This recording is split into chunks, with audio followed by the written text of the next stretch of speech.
Halo. Oke, kali ini kita langsung aja nih. Ada pertanyaan menarik dari catatan yang Anda bagikan. Soal iman pada Yesus, apa iya berarti harus berhenti kerja? Kayaknya ada semacam ketegangan gitu ya antara ajaran jangan khawatir di Matius 6 sama kenyataan ya kita butuh pemasukan kan? Kita coba deh urai bareng-bareng dari sumber yang ada ini. Oke, mari kita bedah ini. Iya, betul sekali. Ini pertanyaan, klasik lah ya. Gimana caranya gitu menyeimbangkan panggilan rohani sama ya tanggung jawab kita di dunia ini.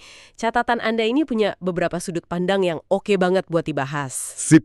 Kita mulai dari yang paling sering dikutip nih, Matius 6 ayat 25-26. Yesus kan bilang, jangan khawatir soal makan minum pakaian. Lihat aja burung Tuhan pelihara. Nah, kalau baca sekilas gitu rasanya gampang banget ya mikir. Oke, berarti santai aja, gak usah kerja keras gitu. Gimana sumber Anda melihat ini? Emang sesimpel itu? Nah, ini dia perspektif dari catatan Anda ini cukup dalam sih. Ditekankan di sana ini bukan soal melarang kerja. Sama sekali bukan. Tapi lebih ke melarang kita hidup dalam kekhawatiran gitu. Dan jangan cuma ngandelin kekuatan sendiri. Jadi ini lebih ke ajakan buat memulihkan fokus kita, percaya sama pemeliharaan Tuhan itu yang utama, bukan cemasnya.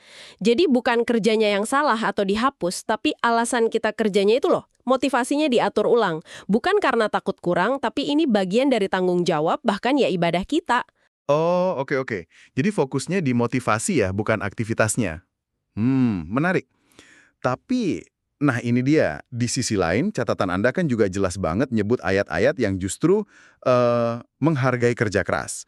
Ada 2 Tesalonika 3:10 itu, yang nggak mau kerja, ya jangan makan. Tegas banget kan?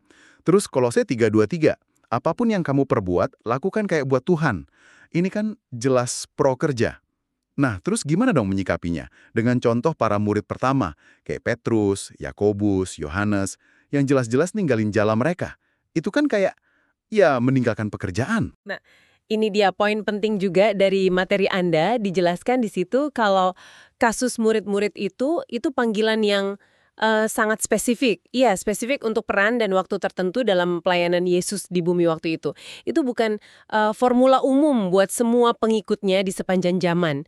Justru ayat Kolose tadi yang lakukan seperti untuk Tuhan, itu jadi kuncinya. Ayat ini kayak mengangkat derajat pekerjaan, bukan cuma soal cari duit, tapi bisa jadi arena pelayanan kita, pengabdian kita, pekerjaan itu sendiri gitu ya, bisa jadi panggilan dari Tuhan. Oke. Jadi ada panggilan spesifik, ada prinsip umum ya. Dan kayaknya nih, sumber Anda ngelihat Matius 6 ayat 33 itu jadi titik temunya. Carilah dahulu kerajaan Allah dan kebenarannya, maka semuanya itu akan ditambahkan kepadamu. Nah, ini bagian yang sangat menarik menurut saya.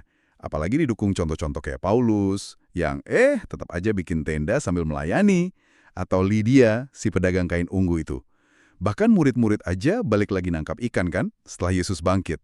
Mereka nggak total berhenti kerja gitu. Tepat sekali. Kalau kita tarik benang merahnya ya, Matius 6:33 ini jembatannya, menurut sumber Anda. Ayat ini nyambungin dua hal, hidup pakai iman, percaya Tuhan cukupkan, sama hidup yang bertanggung jawab, ya tetap kerja. Jadi kerja itu nggak berlawanan sama iman, malah pekerjaan itu bisa dilihat sebagai semacam wadah gitu ya, atau arena tempat iman kita diuji, dibuktikan lewat tanggung jawab kita. Yang penting prioritasnya itu loh, kerajaan Allah dulu. Itu intinya. Jadi kesimpulannya nih, buat Anda yang dengerin, dari yang kita gali dari catatan Anda, jangan khawatir, itu jelas bukan berarti jangan kerja.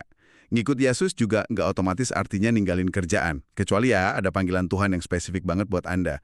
Pesan utamanya itu lebih ke penyerahan kontrol hidup kita ke Tuhan, prioritasin Dia, percaya Dia pelihara, tapi kita juga tetap lakuin bagian kita, bekerja dengan iman dan hati yang buat Dia. Kayaknya Tuhan mau kita bebas dari rasa takut soal kebutuhan, bukan bebas dari tanggung jawab itu sendiri. Gimana menurut Anda? Betul. Dan ini membawa kita ke satu refleksi penting ya, yang ditekankan juga di sumber Anda.